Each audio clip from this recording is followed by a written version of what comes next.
Hello అందరికీ, ఇది మా అమ్మ వాళ్ళ పొలంలో అండి. హైదరాబాద్ నుంచి మా అమ్మ వాళ్ళ విలేజ్కి అయితే వచ్చాము. మా అమ్మ వాళ్ళ పొలంలో మా కులదేవత ఉందండి. అక్కడ మా కులదేవతకి ఏటపోతు కోస్తున్నాము. మా బంజారాలో సొలాయి అంటే చాలా మందికి ఇంట్రెస్ట్ ఉంటుందండి, కానీ అది ఎలా చేయాలో తెలియదు కదా. ఎలా చేయాలో అది ఫుల్ వీడియో పెట్టాను, మన ఛానల్లో వెళ్ళి చూసేయండి. చాలా ఎండ కొడుతుంది కదండి, అందులో కష్టపడుతున్నారు మా ఆయన మా డాడీ అన్నట్టు.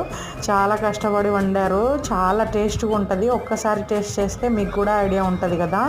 యూట్యూబర్ అంటే ఏదో వీడియో తీస్తారు, అందులో కష్టమే ఉంటుంది అనుకుంటారండి చాలామంది, కానీ చాలా కష్టం అండి. వీడియో ఎడిటింగ్ ఉంటుంది, చాలా అసలు కెమెరా బాగుండదు. ఒకే చేతిలో అలానే బొమ్మలా పట్టుకొని వీడియో తీయాలంటే చాలా కష్టం అండి. మీ సపోర్ట్ నాకు చాలా అవసరం అండి. మీరు లైక్ కొట్టే వీడియోకి ఇంకొంతమందికి వెళ్తుందండి. ప్లీజ్ అండి, లైక్ చేయండి, షేర్ చేయండి, సబ్స్క్రైబ్.